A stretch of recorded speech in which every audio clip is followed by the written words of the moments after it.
Salam alaikum à tous et à toutes. Bienvenue aujourd'hui sur le cercle de Kalima 4. Nous allons aujourd'hui amorcer le thème du soufisme en présence avec nous donc le professeur Boumediene Ben Yahya de l'Institut Kalima et fondateur, et en présence aussi d'un membre de l'Institut Kalima, Lala Badia, et ainsi que moi-même.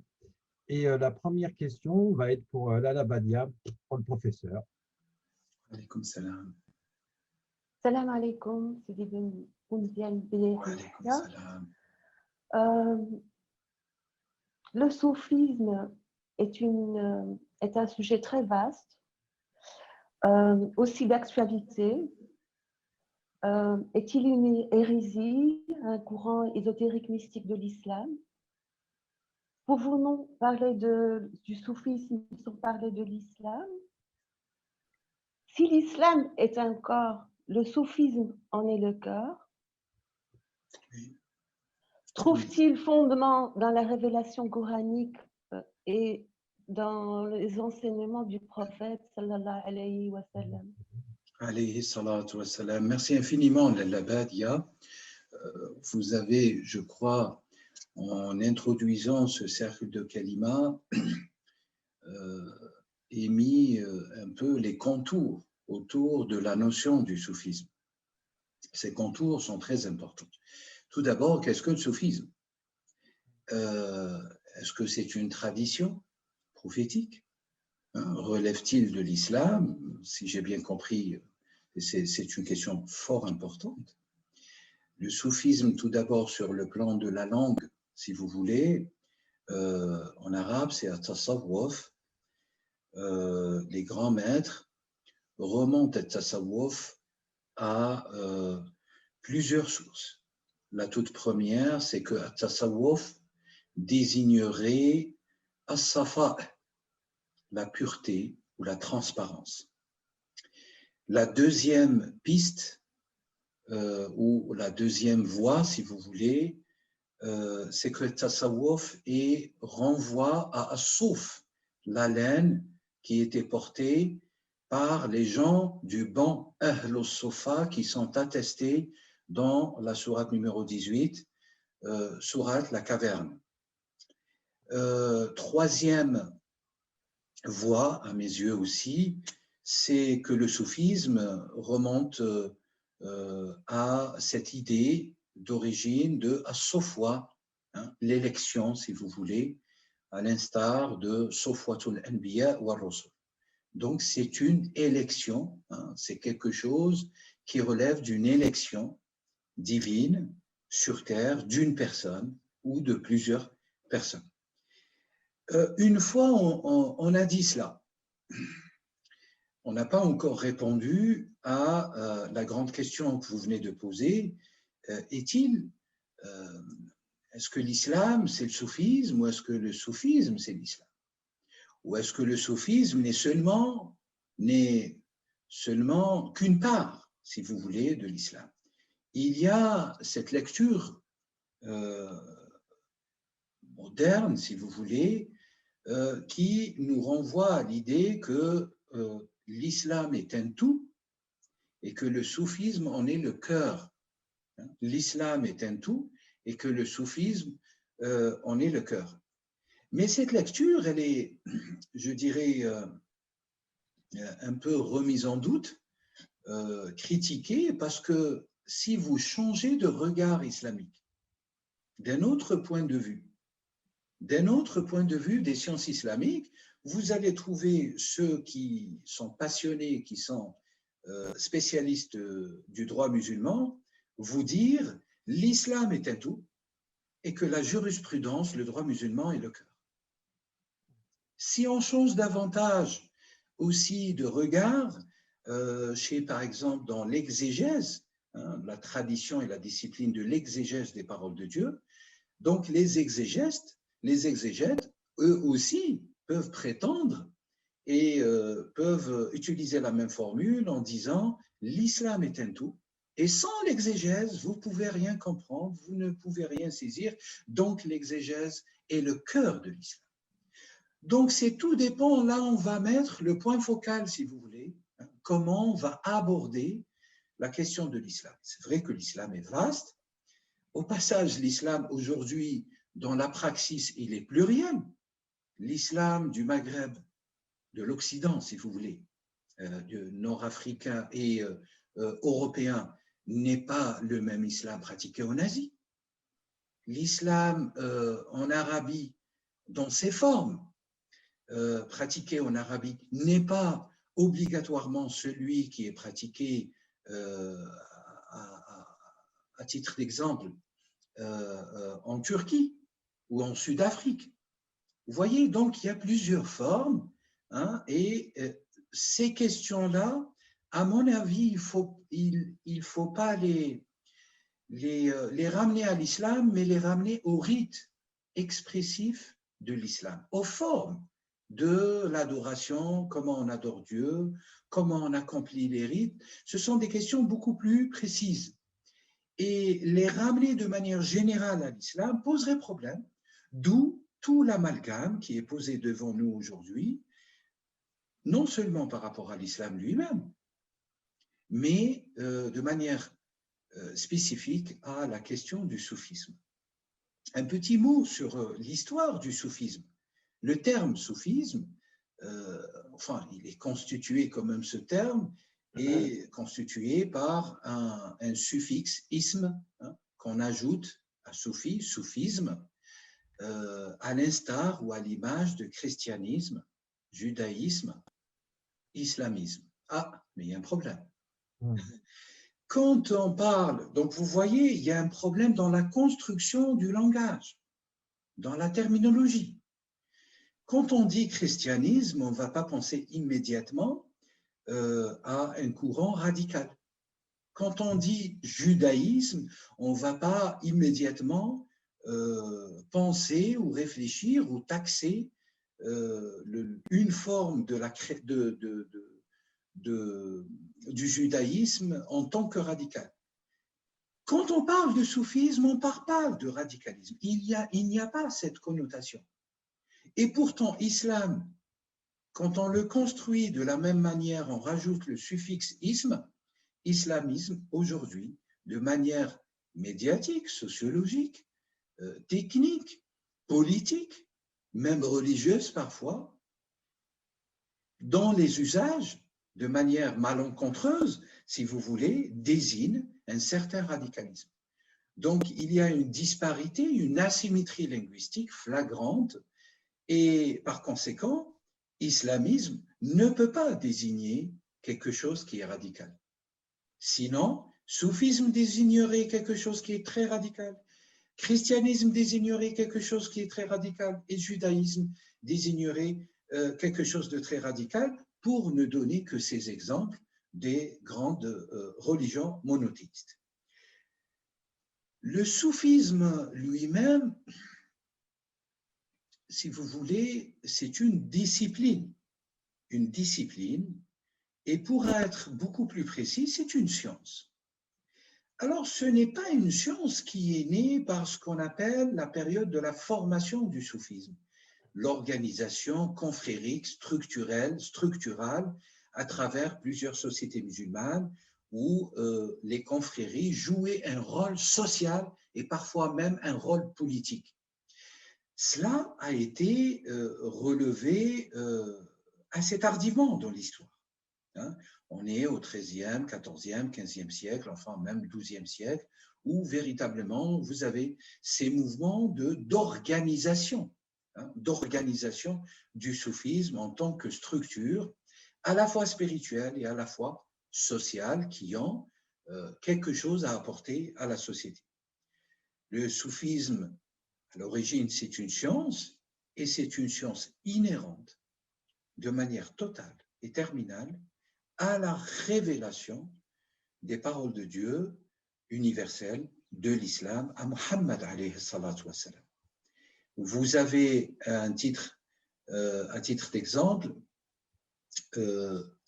quelques compagnons qui n'ont pas connu le prophète Muhammad alayhi salam physiquement, alors qu'ils vivaient dans la péninsule arabique, mais ils n'ont pas eu la chance ou l'opportunité ou l'occasion de le rencontrer, et qui recevaient des inspirations du prophète Mohammed alayhi salatu wassalam, à l'instar de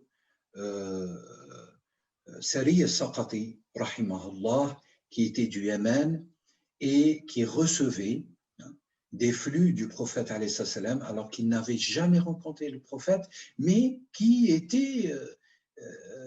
vivait à la même période. Donc le soufisme aussi, vous pouvez le trouver, les premières manifestations, si vous voulez, la Badia, Sidi Frédéric, les premières manifestations sont individuelles directement du prophète aux compagnons, aux successeurs, ou à ceux ou à celles qui étaient disséminés en Arabie et qui avaient cette prédisposition à recevoir.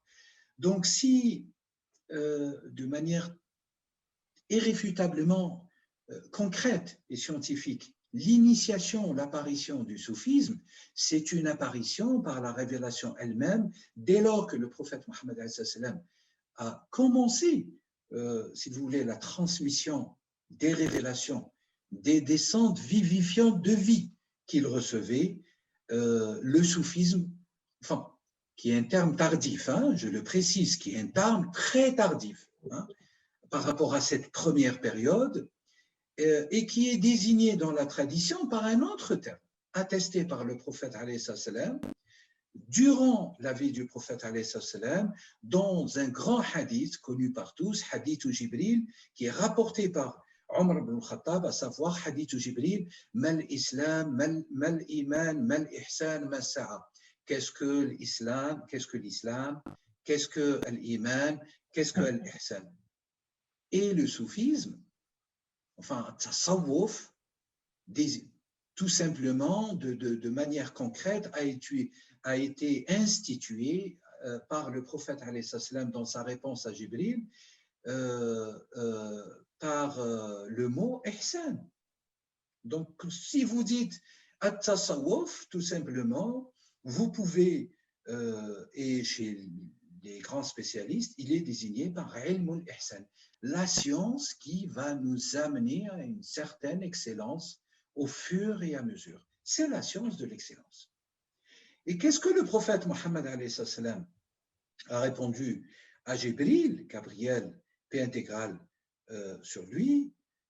Il a répondu Al-ihsanu an ta'buda rabbaka ka'annaka tarah. Fa'in lam takun tarah, fa'alam annahu yarak.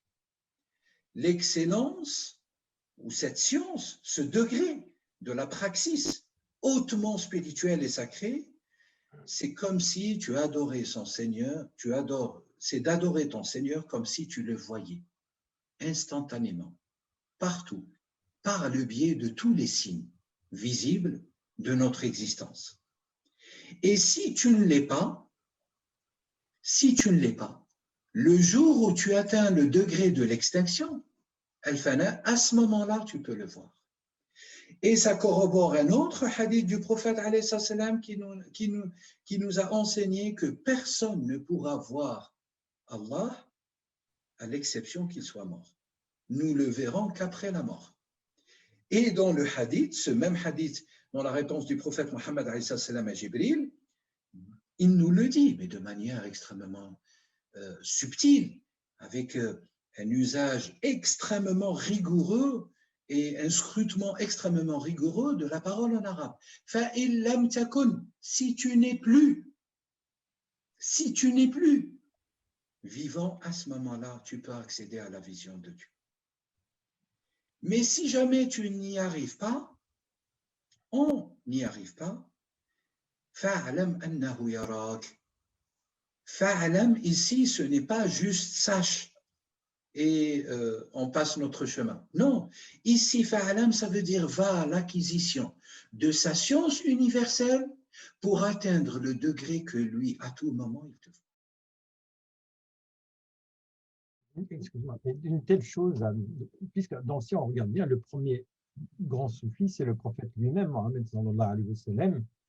Mais dans ce cas-là, qu'est-ce qui a fait cette continuité justement de grands maîtres soufis qu'on a actuellement, qu'on a connus avec toutes ces tariqas qu'on a existamment?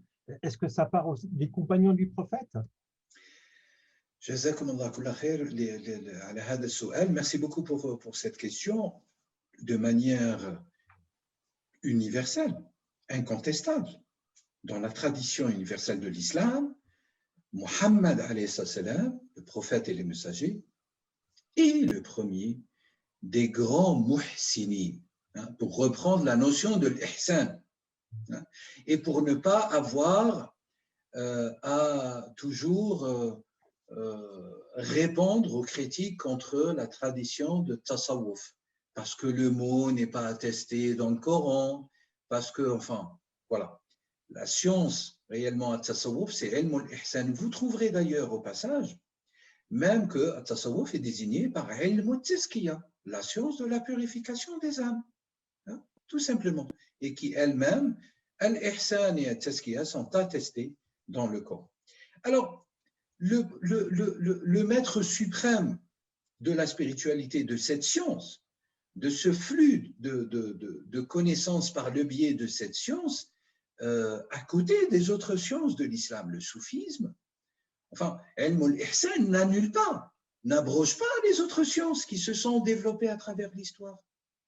Ce n'est pas une science ennemie aux autres sciences internes à la tradition et à l'histoire de la naissance des sciences islamiques. Non, c'est une science à côté des autres sciences, mais c'est une science inhérente qui passe, qui a un caractère comment dirais-je, qui a un caractère profondément ésotérique, profondément intime, profondément inhérent à la spiritualité. La spiritualité, c'est ar-ruh, c'est ce qui a rapport avec ar-ruh, et non pas c'est ce qui a rapport avec des choses palpables ou avec des jugements extérieurs, la canonisation du droit musulman ou l'histoire de la grammaire arabe ou l'exégèse classique des paroles de Dieu. Donc c'est véritablement une science de l'intérieur. Et je me souviens, Sidi Frédéric, qu'au début, l'Al-Labadia, elle émettait déjà cette idée, est-ce que le soufisme est au cœur de l'islam? Ce n'est pas sans rapport avec une vérité portée par Muhammad alayhi salam. Le cœur symbolise quelque part quelque chose qui est au fin fond, qui est au profond et qui est au centre de l'islam. Si la question est est-ce que ilm al-ihsan est au centre de la révélation de Muhammad alayhi salam, je dirais de manière effective, absolument. Vous avez un centre et ce centre ne peut être que le socle de l'esprit et de la révélation de l'esprit à Muhammad alayhi salatu wa sallam. Et par conséquent, sur ce plan-là, ilm al-ihsan occuperait cette station profonde, à la fois vivante, à la fois profonde, centrale, à la fois cachée, donc ésotérique, mais surtout à la fois mystérieuse. Elle cache un certain mystère.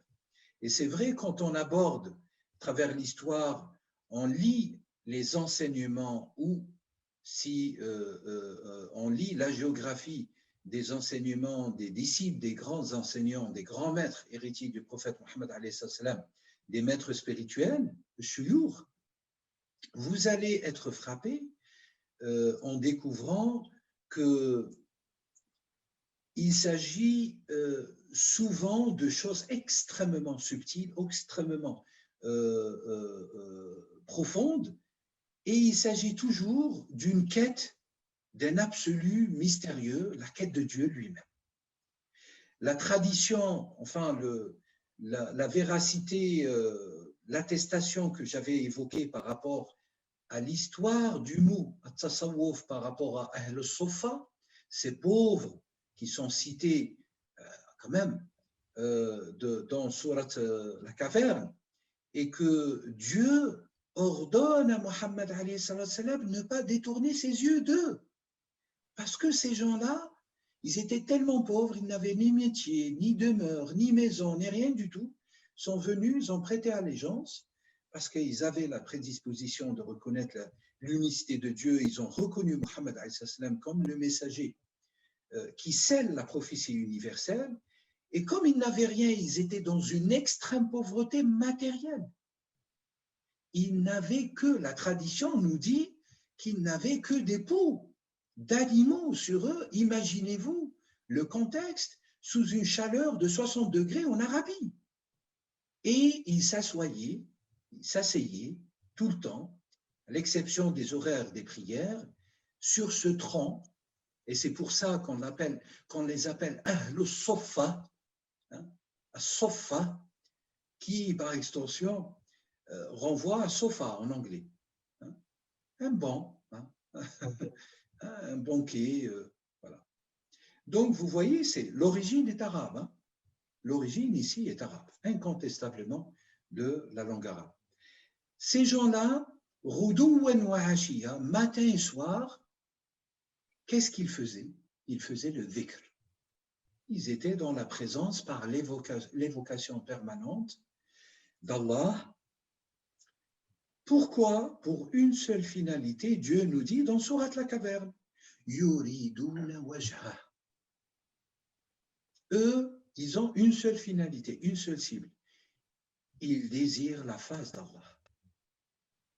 La face d'Allah. Allah, Allah. Et donc Dieu enjoint au prophète de ne pas détourner ses yeux d'eux, de rester auprès d'eux, de s'y consacrer avec eux. Au dhikr. Yad'ouna rabbahum bil ghadati wal ashi. Et dua signifie ici à la fois l'invocation, à la fois la glorification, à la fois le dhikr de la formule La ilaha illallah, etc., etc. Voire même la récitation de ce qu'ils avaient appris et qui répétaient en boucle, en permanence, des paroles révélées à Mohammed. Et c'est ça qui leur permettait d'être tout le temps en sa présence, dans la présence divine. Ilm al-dhikr, c'est la science par excellence de la présence. On aura peut-être l'occasion d'en parler un peu plus profondément.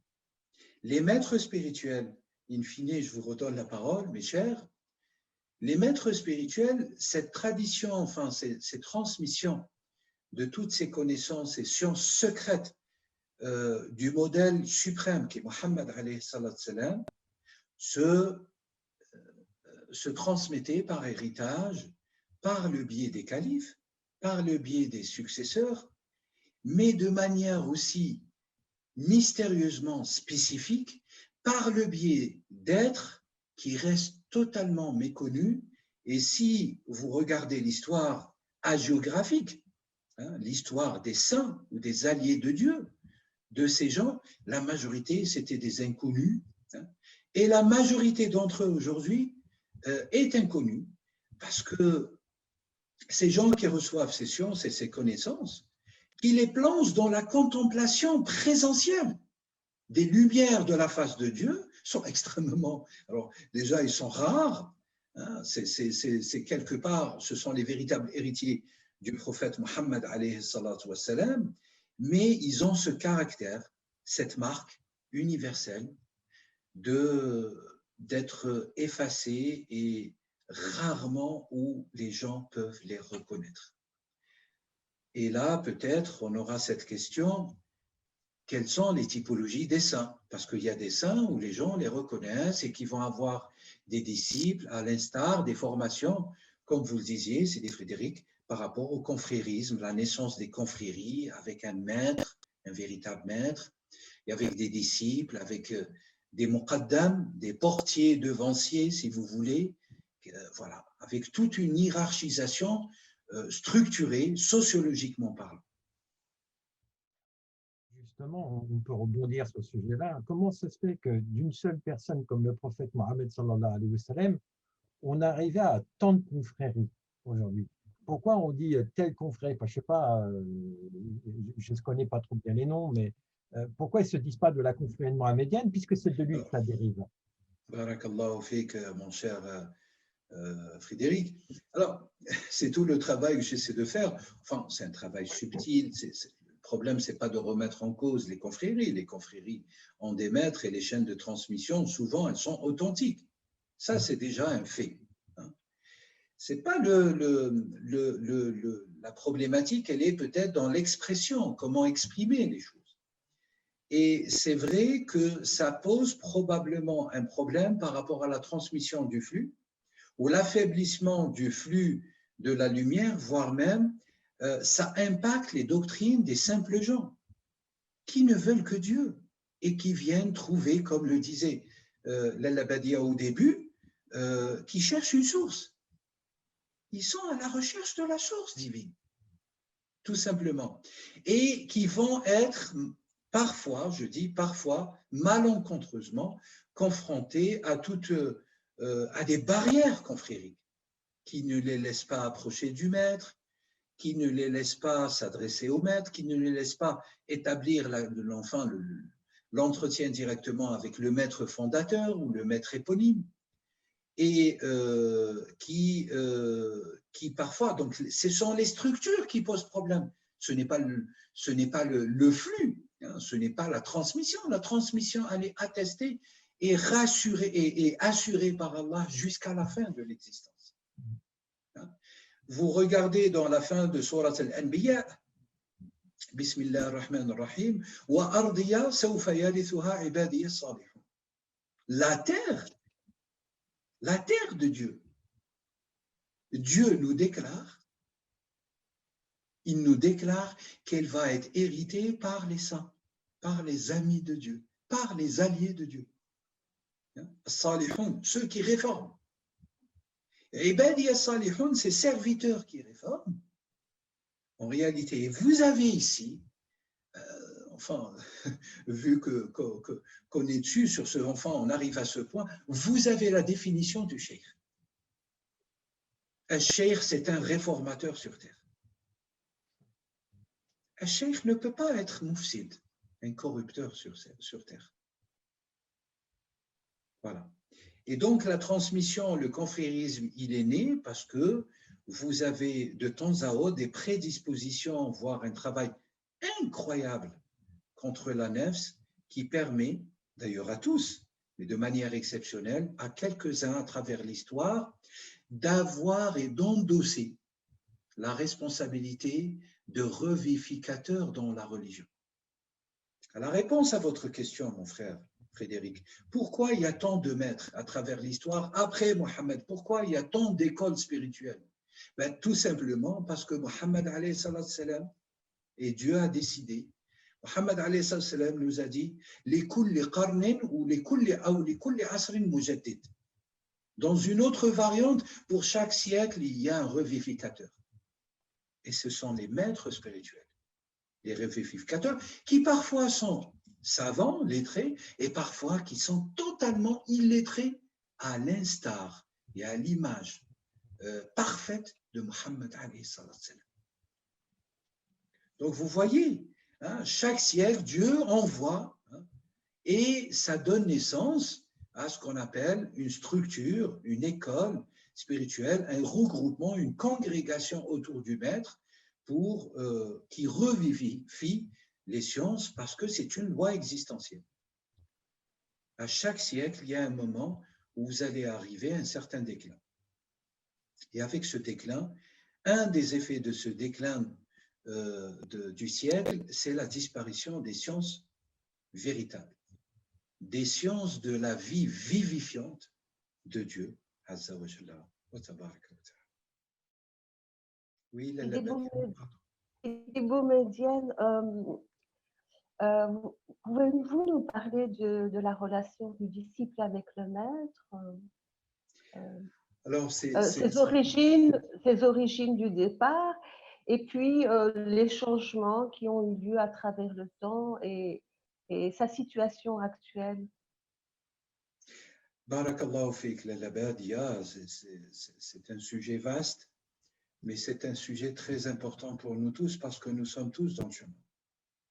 Et nous sommes tous, je maximise, je prétends que nous avons tous besoin d'aller trouver cette source. Voilà. Pour reprendre vos propres termes, que je trouve très très justes, La relation, alors l'histoire maintenant du cheikh et du disciple, c'est un enseignement prophétique.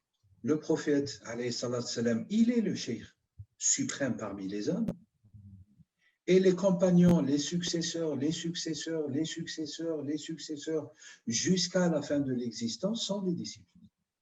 Donc déjà, tout d'abord, c'est une tradition fondée, divine et prophétique. Et comme ça, personne ne pourra remettre cela en cause. Vous avez parfois quelques tendances, quelques mouvements idéologiques, idéologistes, si vous voulez, qui remettent en cause, enfin, qui cherchent à critiquer à tout va tout ce qui concerne la science de l'excellence ou la science de la purification, qui est au cœur de l'individu.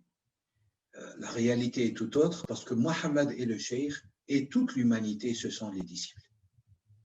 Mohammed est le cheikh universel parmi les hommes et toute l'humanité sont ses disciples. Maintenant, il y a des degrés. Vu que à chaque moment et pour chaque fonction ésotérique et exotérique, existentielle, si vous voulez, il doit y avoir un héritier du prophète, il doit y avoir un imam, il doit y avoir un savant, il doit y avoir un guide, il doit y avoir quelqu'un sur qui reposent des responsabilités de cet héritage. Il doit y avoir un homme qui est capable de recevoir l'héritage.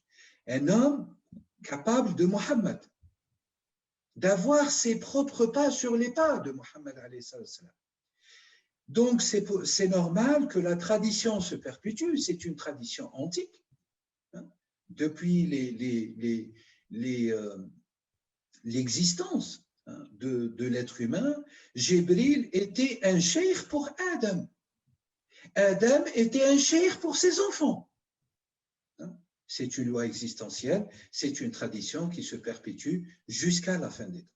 Remettre cela en cause, critiquer cela est totalement, si vous me permettez l'expression, ridicule.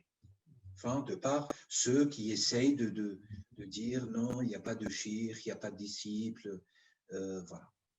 Donc, ça c'est un premier point. Deuxième point, le fondement scripturaire, l'Al-Labadia. Parce que nous avons des sources, nous avons le Coran et la Sunna. Le fondement scripturaire, paradoxalement, il est dans la même sourate, la caverne que je citais tout à l'heure, que j'évoquais tout à l'heure, avec le récit de Sayyiduna Moussa et de Sayyiduna Al-Khidr, alayhim as-salam. Ces deux prophètes, dont l'un était un grand messager, Moïse, et l'autre était un homme totalement caché. Hein? Rappelez-vous, je disais que les maîtres sont totalement cachés. Moïse, l'histoire de ce récit incroyable dans le Coran, cette histoire, ce récit, ce cheminement attesté, ces éléments distribués, révélés à Mohammed dans cette sourate, si je ne me trompe pas, à partir du signe numéro 62 de Sourate la Caverne, atteste de manière indéniable et irréfutable l'obligation d'avoir un maître et l'obligation qu'il y ait des disciples. Mais non seulement ils attestent cela, ils retracent ce qu'est la voie, une autre question qu'on aborde depuis le début de cette émission de manière implicite. Qu'est-ce que la voie vers Allah Azza wa Jalla tabaraka wa ta'ala et quelles sont ces étapes, ces demeures, ces obstacles, ces pouvoirs, etc., etc. Donc, vous avez ici Moïse, qui est maître, prophète et messager, accompagné de son valet, Roulam, selon la tradition Josué, qui est son disciple, et qui devena un prophète, et qui était prophète au demeurant, et qui partirent tous les deux à la recherche de quelqu'un, un serviteur de Dieu, qui avait une science que Moïse n'avait pas. Parce que la tradition, l'exégèse, nous relate que Moïse, une fois dans son prêche aux fils d'Israël, reçut la question suivante: qui est l'homme le plus savant? Et Moïse, de manière horizontale, a attesté, il disait vrai, qu'il était le plus savant. Il était le chef de file, le sauveur des fils d'Israël, le messager de Dieu et le prophète de Dieu. Et celui qui allait accomplir des miracles, 9 miracles, pour les fils d'Israël et Pharaon. Le fait qu'il ait prononcé cela, qu'il ait oublié que au-dessus de chaque savant, il y a un omnisavant. Bismillah ar-Rahman ar-Rahim wa fawqa kulli di ilmin alim. Nous, on pense qu'on a la science. Il y a tout le temps quelqu'un qui est supérieur à nous. Tout le temps. C'est une règle existentielle, universelle. Allah lui a reproché le fait qu'il ait dit ça. Il lui a dit non, tu te trompes. Il y a quelqu'un qui vit maintenant et qui a plus de science et plus élevé que toi en termes de science. Donc Moïse prit son compagnon, son jeune disciple, Josué, selon la tradition, et partirent à la recherche. Comme le dit Moïse lui-même, s'il faudrait qu'il passe toute sa vie à le rechercher, il ne cesserait pas de le rechercher, jusqu'à la mort. Pour rechercher ce serviteur que Dieu lui a accordé une miséricorde de chez lui et qui lui a, de manière directe, transmis une science.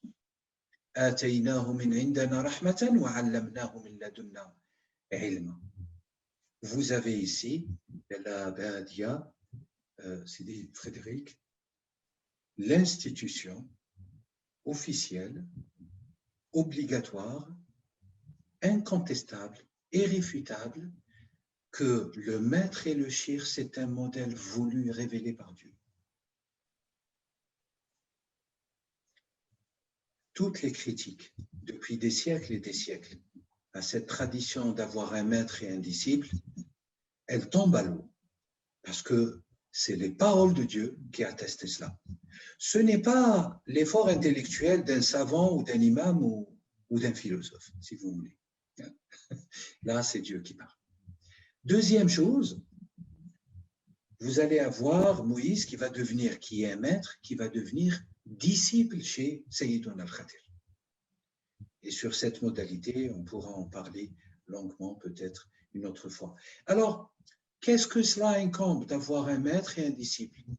Le maître a des obligations envers le disciple et les disciples ont des obligations aussi envers les maîtres. Vous avez beaucoup de littérature là-dessus, des traités spirituels universels de l'islam, à l'instar de Risala al-Qushayriya, de l'imam al-Qushayri, à l'instar de Awarif al-Ma'arif, à l'instar de Abu Talib al-Makki, aussi Qut al-Qulub, à l'instar aussi de quelques chapitres aussi dans le grand recueil de Ihya Ulumuddin de Al-Ghazali, revivification des sciences religieuses de chez Al-Ghazali, à l'instar de Abdul Qadir al-Jilani, de son dernier, de son livre, je dirais central, son œuvre centrale, Al-Ghuniya li Talib Tariq al-Haq, les provisions nécessaires pour tous les itinérants qui sont en quête du réel, à l'instar aussi d'autres maîtres, et à leur tête, à mon humble avis et à mes yeux, Cheikh al-Akbar Muhyiddin ibn Arabi, qui réserva et consacra dans son œuvre magistrale aussi, de manière disséminée, mais surtout à la fin de l'Futuhat al-Makkiya, un long chapitre sur, un dense chapitre sur l'Wasaya al-Murid. Voilà. Sidi Ben Yahya, pensez-vous que le soufisme a subi des changements liés à la modernité? Alors ça, c'est une question qui touche notre temps, la Badia, de manière inévitable. Absolument. Alors vous avez, je rappelle tout simplement que beaucoup d'occidentaux, de spécialistes en Occident, se sont spécialisés à travailler sur les textes hagiographiques du soufisme, nous disent que le soufisme, c'est du mysticisme. À mes yeux, il y a certainement des points communs entre le mysticisme ou le monisme, si vous voulez, hein, le monachisme aussi, si vous voulez, des dévots qui se retirent parce que dans un lieu étiré et qui vont consacrer leur vie à rendre culte au Christ, hein, selon la tradition chrétienne. Il y a des points communs. Quels sont les points communs? Ils sont fondamentaux, ces points communs, pour rappeler que les lois de Dieu sont universelles. Et c'est ça, moi, ce qui m'intéresse, enfin, c'est que quand on se retire pour se consacrer à Dieu, pour être au service de Dieu, exclusivement de Dieu, c'est quelque chose de bien. Et c'est quelque chose qui relève de l'injonction et de la révélation à Mohammed alayhi salam. Vous savez, Ar-Rahbaniyoun, qui sont cités dans le Coran et qui sont désignés comme ça, et qui désignent ceux qui se retirent dans les monastères, les moines qui se retirent dans les monastères, Dieu ne les condamne pas. Il n'y a pas un jugement négatif de Dieu dans le Coran.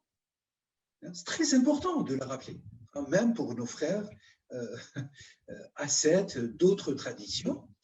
Mais Dieu, il dit, je ne l'ai pas rendu obligatoire. C'est eux qui l'ont rendu obligatoire. Donc c'est comme si Allah relève que l'homme va parfois faire des choix qui sont excessifs et qui peuvent devenir nuisibles à lui-même. Enfin, je commente ici le texte coranique, tout simplement, reprenons l'adage quand la chose dépasse son seuil de plénitude, elle deviendra quelque chose de nuisible. C'est un proverbe arabe qui exprime la voix de Mohammed alayhi salam, qui exprime pleinement l'enseignement de l'islam de manière universelle, c'est l'enseignement du juste milieu et non pas tomber dans un excès ou dans un autre. Et c'est très important, hein, à mes yeux, de le rappeler. Maintenant, ma sœur, vous pensez que les pratiques humaines ne s'influencent pas entre elles? Évidemment, bien évidemment, que toutes les pratiques humaines s'influencent. Il y a des influences, il y a des effets, il y a des impacts. L'être humain n'est pas tout seul et on vit en communion et il y a des voyages, enfin, il y a de la mobilité dans le monde. Et cette mobilité crée parfois des frictions, voire des influences négatives ou positives. La tradition confrérique, parfois, c'est vrai, mais sur un point peut-être beaucoup plus délicat, à savoir les litanies. Et je crois que votre question s'oriente sur ce point technique. Si vous voulez, les supports qui vont apporter la voie pratique, hein, de l'itinérant, du disciple et de ceux qui s'inscrivent dans une quête de l'absolu par le soufisme, hein, pour reprendre ce terme vidé de son sens aujourd'hui, parce qu'aujourd'hui, on met dans le soufisme tout et n'importe quoi, et je reviendrai sur cette subtilité un peu plus tard. Il y a des influences tout le temps, et en termes de support, quand vous regardez les supports, parfois, vous allez trouver, malheureusement, je le dis, malheureusement, pas dans les supports de chaînes authentifiées, mais malheureusement, vous allez trouver des littératures annexées à ces supports authentiques transmis de Mohammed alayhi salam à ses grands maîtres, ses grands savants, par héritage de la sainteté, bien sûr, hein, l'walaya, la proximité de Dieu.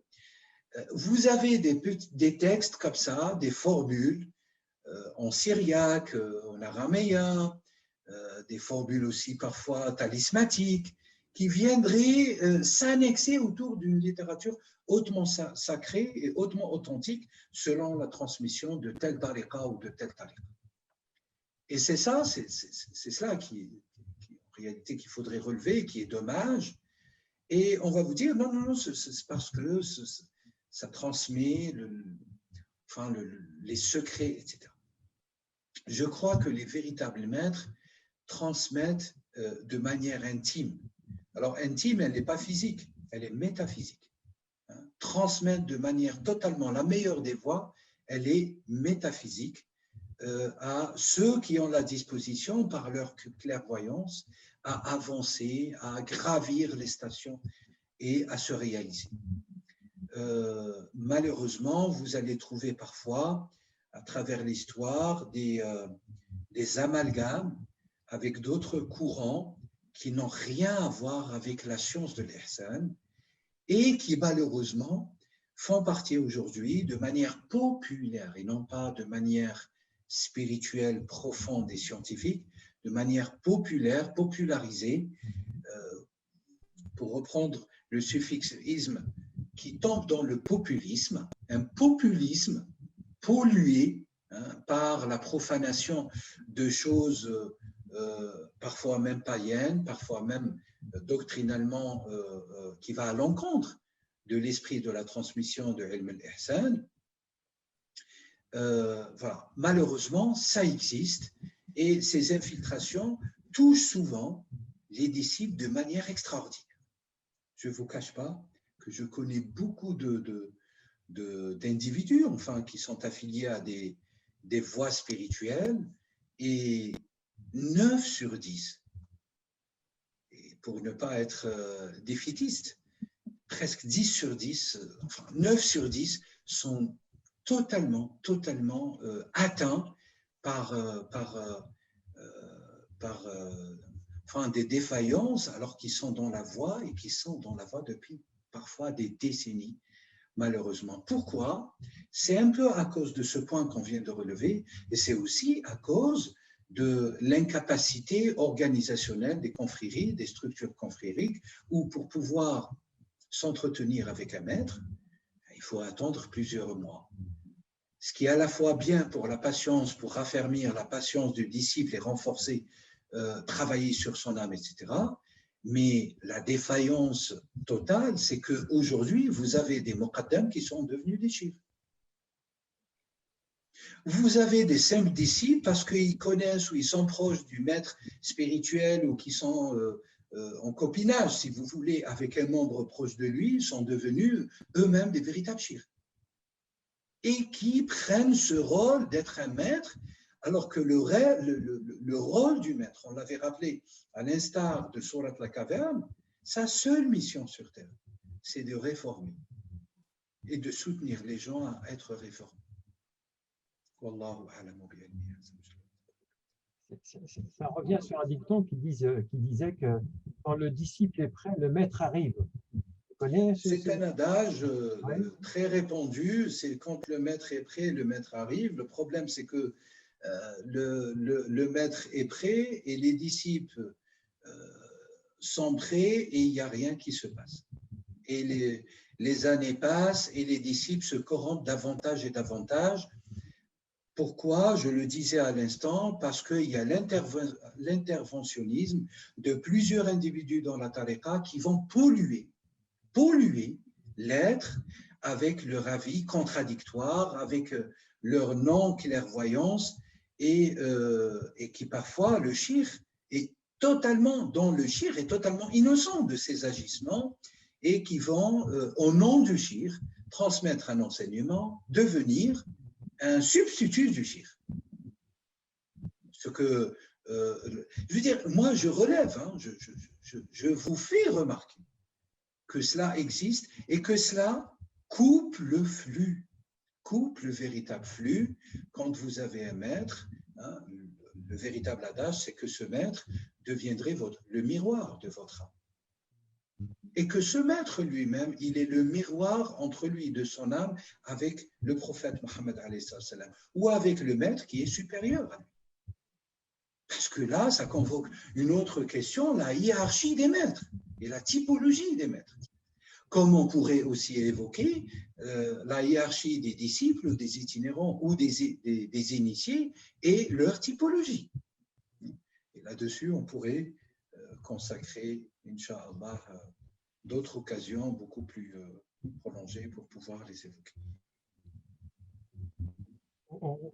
C'est des beaux mots. Allez-y. Attends, est-ce qu'un maître était aujourd'hui, bon, pour suivre cette voie-là, il faut un maître vivant. Mais est-ce qu'il y a possibilité de suivre d'autres types de maîtres qui ne soient pas vivants? Toute la difficulté est là. Alors, la tradition majoritaire, c'est qu'il faudrait avoir un maître vivant. Et les difficultés, la pénibilité, si vous voulez, aujourd'hui, de rencontrer un maître vivant est attesté, est avéré. Un maître vivant, il faut le trouver aujourd'hui. En Europe, probablement, vous avez des porte-paroles vivants, mais le maître, voilà. C'est toute la difficulté aujourd'hui. Hein. Il y a cette problématique de la confusion entre les porte-paroles, les proches du maître et le maître. Justement, comment le reconnaître alors? C'est ça le truc. Alors, c'est très très simple. Quand on n'a pas de maître, il y a une règle universelle, c'est que vous le vouliez ou pas, quand vous êtes résolu à trouver un maître spirituel qui vous accompagne, qui discipline, parce qu'il connaît toutes les étapes, hein, jusqu'à la réalisation, votre maître, de manière inévitable, c'est Muhammad alayhi salatu wassalam. Et qu'est-ce qu'il faudrait faire? Techniquement, il faudrait multiplier les prières sur le prophète Muhammad alayhi sallam et de le considérer véritablement comme votre cheikh, car il est le cheikh suprême. Même si vous avez un maître vivant, Muhammad restera le cheikh de tous, le véritable cheikh, et c'est la seule, enfin, c'est la voie que, à mon humble avis, c'est la véritable voie, parce que là, vous n'êtes pas coupé, parce que ça peut arriver s'il y a des interférences entre vous-même et votre maître, vous êtes lié au maître suprême, donc le flux continue. Et s'il y a des interférences parce que vous êtes encore faible, vous n'avez pas encore la force, l'énergie spirituelle, etc., d'être en relation directement avec le prophète Muhammad alayhi sallam, au moins doctrinalement, intentionnellement, le contact, le lien est établi. Et Muhammad alayhi sallam vous prendra en charge. Alors comment il va vous prendre en charge? C'est Allah qui nous prend en charge. Allahu waliyul mu'minin, qui nous donne le walaya. Et le walaya, c'est la sainteté ou la proximité divine. C'est Allah qui va nous prendre en charge. Donc ça, c'est une première donnée fondamentale. Et malheureusement, la majorité, enfin, vous l'aviez évoqué, je ne sais plus qui, mais vous l'aviez évoqué peut-être à 2 fois dans cette émission.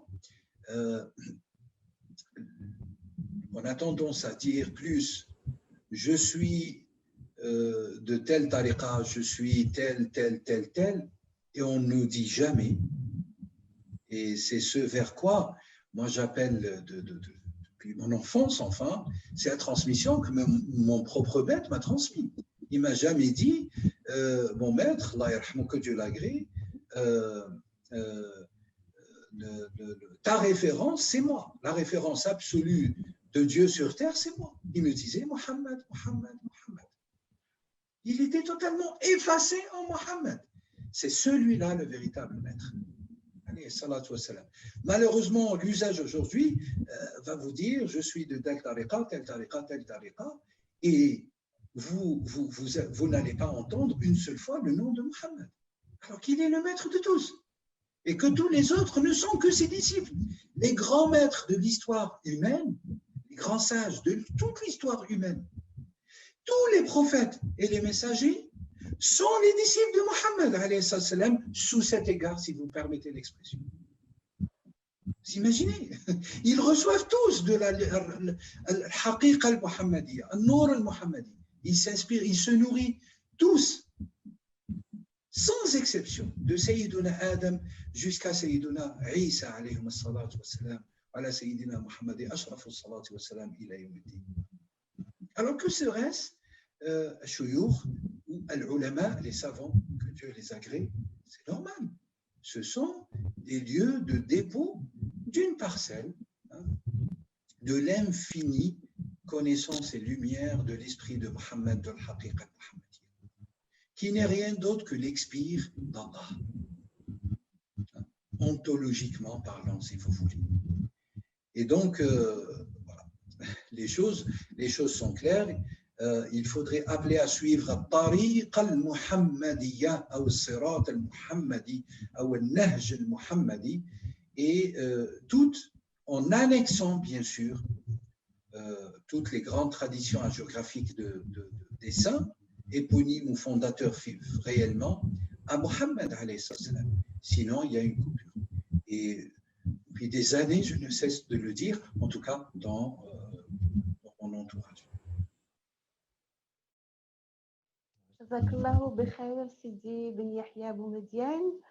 Nous rappelons, Frédéric et moi, que vous êtes enseignant, islamologue, chercheur, métaphysicien. Vous dispensez des cours à travers l'Institut El Kalima et on peut trouver les références sur le site El Kalima TV pour donc des cours qui sont très riches. Voilà, je donc invite à tout le monde d'aller visiter ce site. Merci infiniment, Lalla Badia. C'est moi qui vous remercie pour cet entretien riche et ce sujet qui est très important aujourd'hui, où la spiritualité est plus que vitale pour tous, et que je reprends votre expression du début, la recherche de la source, s'accrocher à une source. Notre seule source, c'est Muhammad alayhi salam, mais toutes les autres sources par les autres prophètes et messagers mènent à la réalité suprême de l'Habib Muhammad sallallahu alayhi wa sallam. Merci infiniment parce que ça nous a permis d'apporter notre éclairage modeste et je l'espère qui aidera des gens à ne pas tomber aussi entre les mains des gourous. Parce qu'il y a aussi beaucoup d'imposteurs, beaucoup d'impostures, même au sein de ces organisations, ces écoles, ces mouvances, ces clans. Voilà. Donc, que Dieu nous en préserve, que Dieu nous en préserve. Et puis, j'en profite aussi pour passer un petit message, si vous me permettez. Ramadan Karim à tous ceux qui accomplissent le jeûne du mois de Ramadan en cette année 2021, 1442, par correspondance à l'année Hijr. Et puis, paix intégrale, à très bientôt et merci infiniment pour l'invitation. À très bientôt, cher Frédéric, cher Lalla Badia. Salam alaikum à tous et à toutes.